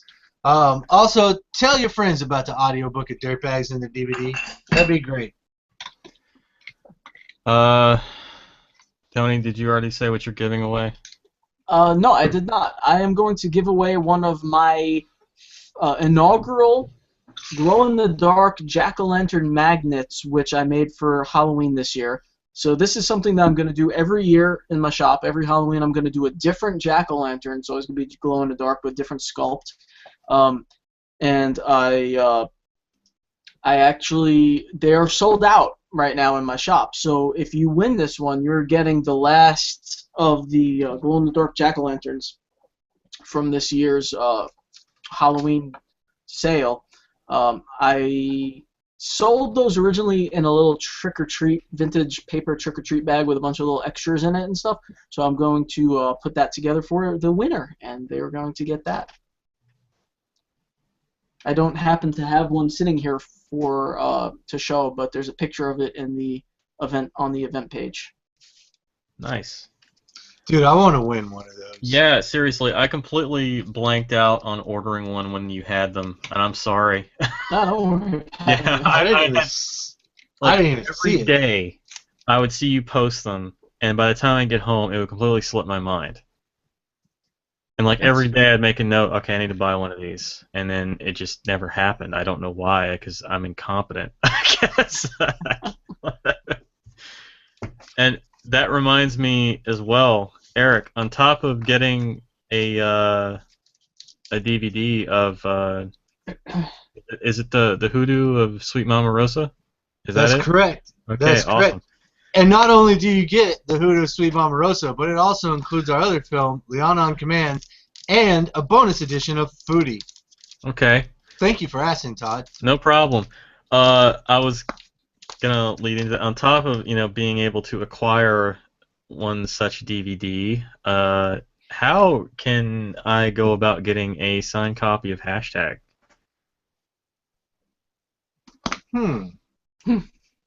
For you? Well, yeah. Well, I don't give a shit about anybody else. What are you talking yeah, about? we'll talk about after this. We'll talk about it after this thing. All right. Nice. I didn't even know if it was like a, so tell us, how can we get a copy? I was like, oh, well, thank you, Todd. Why? You would just, I don't know. That's a good question. I'll figure that out. I recommend using Store Envy though. That's what I used for Store my Envy? books. Store Envy. It's the That's where what- Tony has his shop set up. I'll look that up. Yeah. And I'm kidding, folks. I love each and every one of you. I do give a shit, I promise. I'm giving away an ebook of one of my novels, A Life Transparent, The Liminal Man, or the collection Ugly Little Things Volume 1. I don't have the hardcover for Ugly Little Things on hand to show you, but yeah, Life Transparent, Liminal Man. These are available in either Kindle or Nook formats. If you want Ugly Little Things Volume 1 in a non-Kindle format, I would actually have to send you the 4 individual stories, which is fine. But winner's choice, one of those titles. So that's what I'm giving away. Awesome. So we have, is it 4 prizes then? And 2 people posting the pictures. Come on, guys. Like, Yeah, for come real. on, guys. Post For your real. photos. I know there were plenty of... I For just saw real. Jeff Fox's other photo of me. Awkward Silence of the Lambs. And it's It's a like- photo of me with the moth over my mouth. And that shit that, like, Todd was saying earlier about the pictures have to be PG-13, that's bullshit, guys. They don't have to be PG-13. Look, I In don't want to fact, see dicks on as one of Facebook, the okay? judges, I'm not talking about dicks. As one of the judges, all right, I'm saying, I can be swayed. I can be bought, all right? So I'm not trying to encourage internet porn, but come on, guys. It's a fucking DVD, man. It's an audiobook, Work for it. While we are waiting for more entries to roll in, I'm going to do one last shout out. I don't know if he's listening or watching this evening, but Glenn Rolfe had a new book come out this month. It's called Blood and Rain. It's released by Sam Hain Publishing. And it's getting a lot of buzz. I have not read this one yet, but it's a werewolf novel, and I urge you to check it out. Glenn's a solid writer. He's up and coming, and I'm posting the Amazon link now. So go look it up. Awkward silence. Take a drink. Oh, hell Hey, yeah. look. It's about time. I just noticed Z-Dubs posted some pictures of like our books and things, and next to your copy of Ugly Little Things, he has one of my little Leslie Vernon magnets sitting there. No kidding. Yeah, that's pretty cool. I think Oh Z-Dubs, yeah, he does, doesn't he? Z-Dubs is kind of, he's in the lead right now because he's at work. This motherfucker is at work dressing up for Halloween. So he gets some, sick crops there. Yeah, that's pretty cool. I'm kind of liking Phoebe Jackson's photo though. That's a pretty creepy thing. We have 1, 2, 3, 4. We have 4 entries and 4 prizes right now. So technically, Guys, you can cheat. Like, just take a picture that you wore some shit last year. We won't know, Fucking cheat, well, now we'll know when all the pictures start popping up. Eric is dressed as the Scream guy. Which Eric? Eric. Oh man, I should know how to pronounce your last name by now, Eric. But Eric S. I'm not gonna even attempt it because there's like 2 separate CHs in there and a bunch of E's and A's, lots of vowels. Can't do it. Chuck Good Kelly. job, Bob. Good job, Bob. Chuck Kelly. What is it? Chuck Kelly. It could very well be. I butcher names constantly. I just don't want to do that. But I know Eric very well. He's a great guy, and he's got the whole Scream thing going on. That's awesome. And Robert Walters just posted a picture there. Pretty dead. Oh, it's the cover. Yes, It's the book cover. yes, he did. That is. I'll be damned. Somebody got to give him a prize. It's not the costume prize, but somebody got to give him a prize. Pretty dead. Transparent dirtbags at the end of the world. A novel. That's some pretty quick photoshopping. Dude, Bob doesn't fuck around, man. Bob doesn't fuck around at all. Seriously, he's got the girl's head from Pretty Little Dead Girls photoshopped in with the dude from Soundtrack. Yeah, he's got all of our books on there. That's the only reason why we don't have the meme already of Tony as the dentist, is because he was photoshopping the rest of the fucking show. That's amazing. Oh, Eric just commented in Messenger that Which it's Eric? Eric Chestelet. He's saying that's. I mean, I'm assuming I'm pronouncing the version that he's showing me how to pronounce his other actual name. I'm assuming I'm pronouncing that correctly, which could be a mistake. But Chestelet, I think, is how you pronounce it. Eric Chestelet. Is that what you said, Todd? Close. I think I said. Actually, I don't remember what I said. Oh, he said it exactly. All right, I got it right. Chestelet. Awesome. Chestelet. Okay. Is that French? That's a tricky one. It was. Yeah, I'm gun shy because of saying last names in my classes on the first day of class. I'm constantly mispronouncing names. So I try to avoid it whenever possible. My editor, Amelia Bennett, has finally joined us. Fashionably late, as always. Oh, German. It's German. Bennett's not German. I think that's Irish. He says has a lot more phlegm in the German pronunciation. I'm sorry, Todd. What were you saying? From talking about phlegm, I just said my my editor Amelia Bennett finally joined the event, and Awesome. fashionably late as always. Love you, Amelia.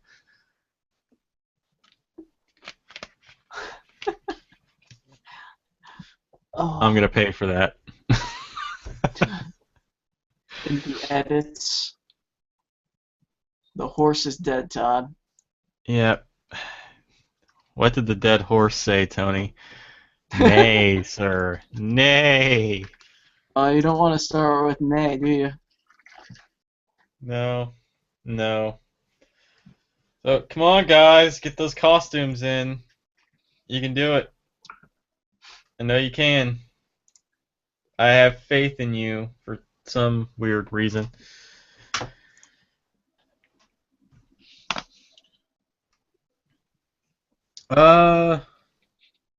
You know what? For some weird reason. For some weird reason. I've got one more topic for you guys. What are you guys reading? Anything? Stop with the tongue motion, Tony. That's creepy. Oh, sorry. Sorry. I didn't do that on purpose. I was not doing that on purpose. You guys go first. I'll go get mine. All right. I'm flipping back and forth between two books right now. I'm reading one called A Negro and an Ofe, which is by Danny Gardner. It just came out. In fact, it may have just come out like this week or next week. I got an ARC. He's going to be a guest. I actually have a radio show that comes on the second Monday morning of every month, and he's going to be the next guest we have on. The show's called The Crime Scene. So I got his book to read it. It's an amazing book. So I don't think it's out right now, but as soon as it's out, you want to get that. And then another one that just came out by a dude named S.W. Lawden called Bad Citizen Corporation. It's a detective story, but it's like a punk rock detective story. So I'm bouncing back and forth between those two books, which is great to have Danny Gardner in one ear and S.W. Lawton in the other, like those little angels.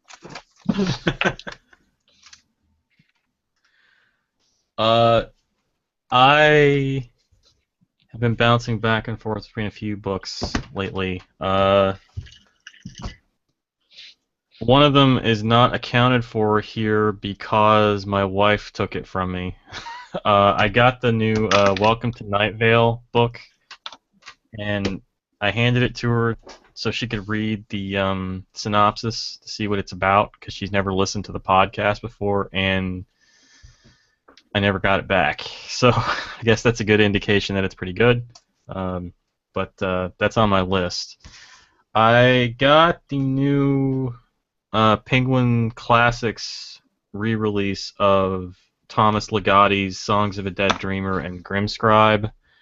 If you've ever read anything by Thomas Ligotti, it's pretty bleak, existential horror fiction that's just really unsettling. Some of it can be a bit of a slog to get through, but it's generally more about the atmosphere.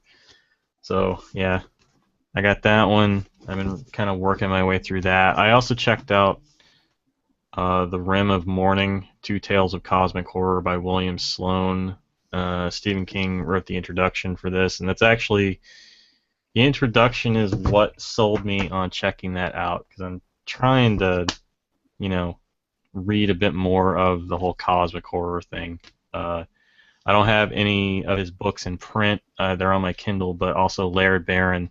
God, I want to write like him when I grow up. And I'm also reading a collection After the People Lights Have Gone Off by Stephen Graham Jones, which, holy shit. This collection, I can't put this down. Every single story in this, I'm about 100 pages into it so far. This guy is the real deal. Holy shit. That's all I can say. It is, the first story in this blew me away. And every story so far has been one of those, why the hell didn't I think of that? Really solid voice, too. So, that's what I've been reading. Back to you, Tony. Stuff. How are you reading so many things, Todd? I feel like the worst writer in the world because I've been doing very little writing and I've been doing very little reading. In fact, what I'm reading right now isn't even a book. It's a graphic novel that I pretty much had to pick up because of the time of year. So I wanted to go grab it because it's a graphic novel. I'm reading the new Trick or Treat, Days of the Dead graphic novel. I finished the first, there's like 4 connected stories in there. I finished the first one so far, and it's pretty good. It spans, instead of like the movie, instead of spanning the scope of one Halloween, it actually spans across Halloweens that took place hundreds of years apart. So it's kind of interesting. Slightly different take, something to tide us fans over until the next movie comes out. And unfortunately, like I said, that is the only thing I'm reading right now. I've been meaning to carve out some more me time where I'm not just watching movies and actually maybe read some new stuff. You sound like you're pretty into that one collection. I might check that out. It sounds kind of cool. Do it. I think you would enjoy it a lot. It's kind of like got the same flow and of like Polinick's work, but not quite as choppy. Okay. I think you'd like it a lot, actually. Is it horror?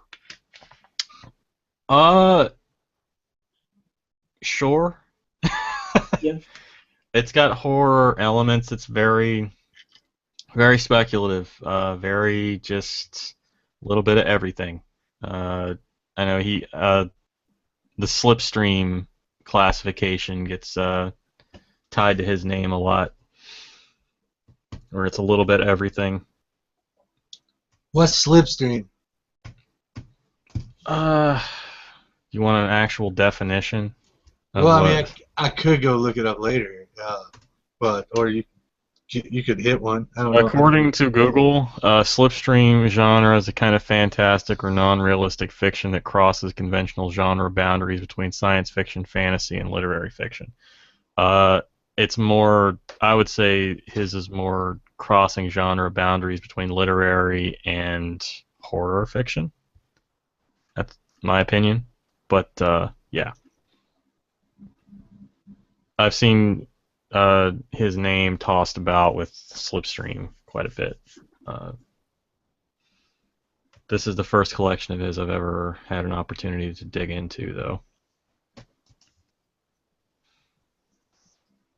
So, do we have any more entries? I don't know. Guys, you still with us? Anybody? I haven't looked recently. Let me check. Yeah, I'm going there right now. I know Nikki had that one picture. Yeah, Nikki had that one picture. That was pretty disturbing. I don't think it was reposted in the new thread, but she did post it. So, I mean, we could consider that in the running if you want.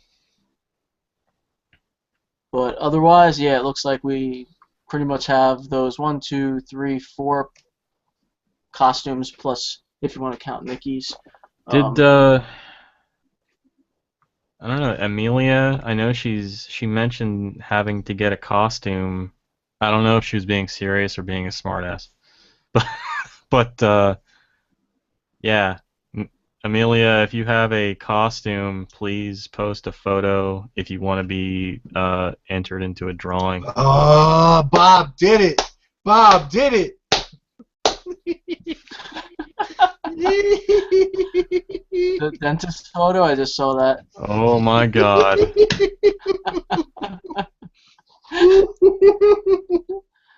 Oh god. Wow. There you go. There it is. Well done, Bob. Somebody's got to get him something. He's already got all of my shit, dude. I can't give him anything anymore. Oh, that is beautiful. Wow. Yeah. Wow. Well, I mean, we can, I'm gonna, yeah, he's not even a friend of mine, Robert Walters. Make friends with him. I just He's a fun guy. just requested. Yeah, I don't know, what do you guys want to do? You want to just choose from what we got, or? Well, It's almost 10. It's 2 minutes to 10, so. yeah, I guess we should go ahead and pick. I'm trying to find the thread where Oh wait, Phoebe's posted, right? Is hers in the other thread? I forget. Hers is on here. Oh, it is. Okay. It's in the thread. what how are we doing this? Are we each picking a winner, or? Well, I have two things. Tony has one thing, and you have one thing. So since there's like, oh, Phoebes just put in Nikki's entry. Oh, so now it gets tricky because now there's 5, and one person just doesn't win. That's fucked up. I'll just give 2 magnets. I think I might have an extra one sitting around. I'll give two prizes. Because I feel like the people, since we have so many prizes and only so many people entered, might as well just give everyone something that entered. Okay. So I'm cool with giving 2 magnets to 2 of the winners. Well, I feel kind of bad because I know some of the folks who entered already have some of my books. So, well, the people who have your book, I could give the magnets to. It's true. Ow. Yeah, I know that that Zach, the Xenobs, he's got my audiobook. I'm pretty sure Zach has all of our entire libraries because he's awesome like that. He doesn't have my film, so I mean that's one he doesn't have. So so there's that. I don't think anyone here has my anyone who entered, I don't think has my magnets, so I'm pretty sure I'm pretty safe sending that to whoever. So you guys just tell me who to send that to, and I'll do it. Was Mercedes gonna give anything away? I don't remember. I don't remember her saying anything. Although it kind of, actually, now that you say that, she did sort of sound like she maybe indicated that we needed to tell her something, possibly. I don't know. We could figure out the logistics off the air if you want, and just say everyone who entered won something. Yeah, I would send your mailing address to Todd Kiesling, and then we'll figure it out instead of making you guys watch this shit show right now. Yes, yes. Please don't send your mailing address to me. Yeah, send it to him. Please Send your do mailing that. address to Todd Kiesling. I don't want to be burdened with that knowledge. What, mailing addresses? Is that a... Damn, Todd. Shit. What's the problem, Todd? Here goes Todd. You're like, Todd, why don't you want the mailing addresses? And he goes, why don't I want the mailing addresses? I'll tell you why I don't want the mailing addresses. Is that what I sound like to you? It's a funny story, but in 1991, I was given a lot of mailing addresses. I haven't told this to too many people, but the reason...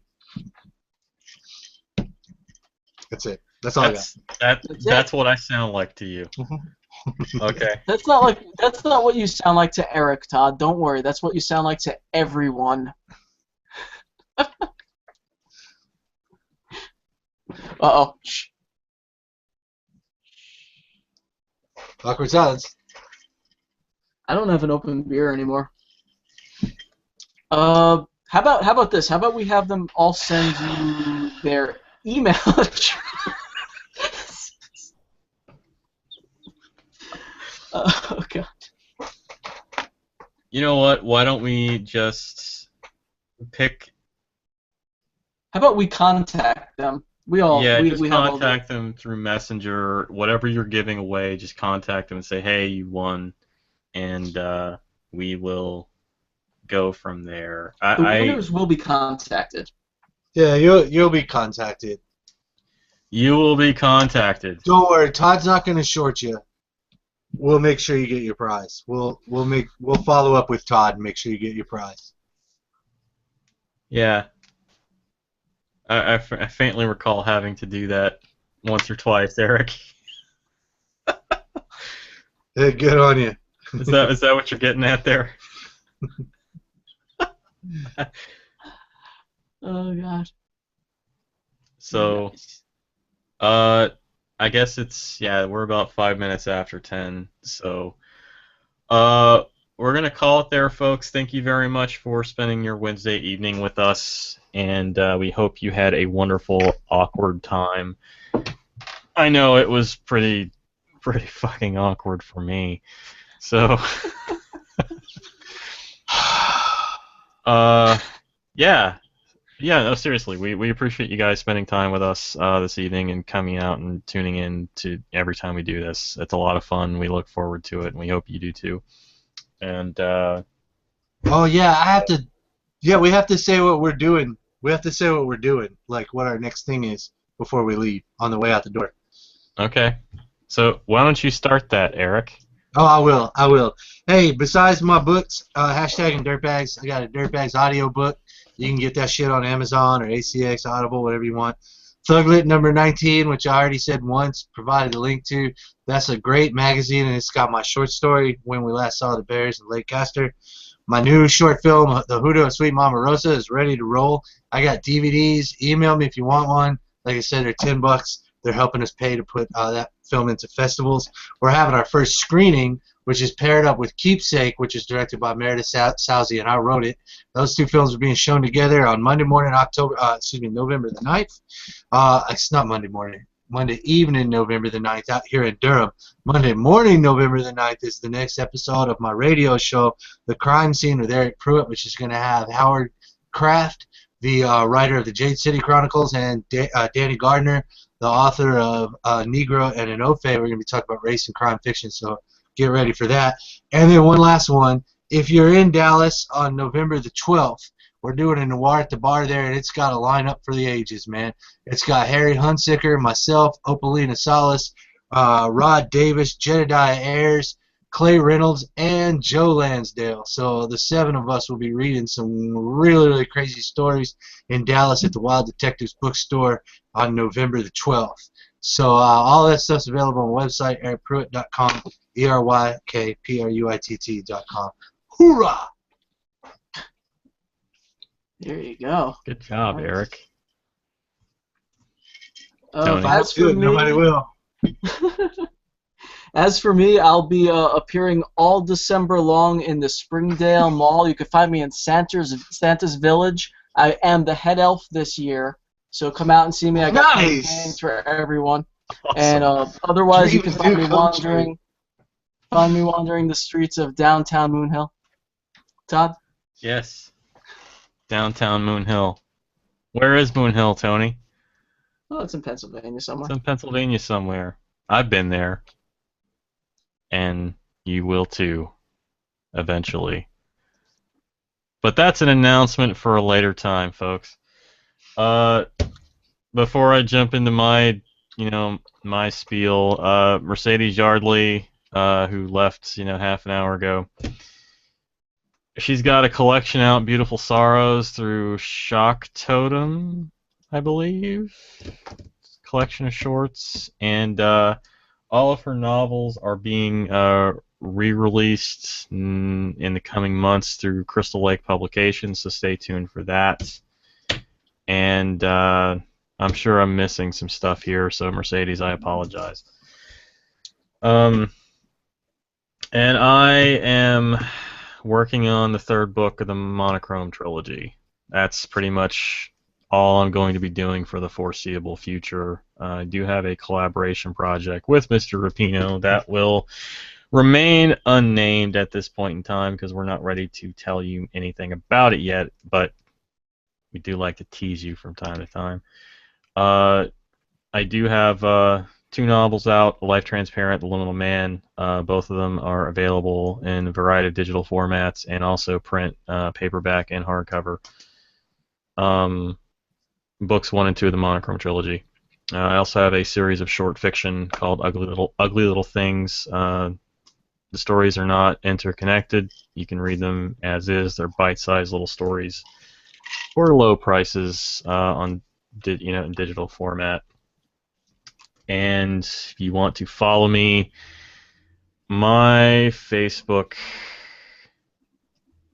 author page is right there. And I recommend you go and click like, because for some reason I'll have likes and then people stop following me there because I end up saying something that offends them for some reason. Go figure. And also I'm on Twitter at Todd_Kiesling. And also ToddKiesling.com. So that's me, and we are the Geeky Writers. Thank you again for tuning in with us, and we hope you have a wonderful Halloween. So, take care, Happy folks. Halloween.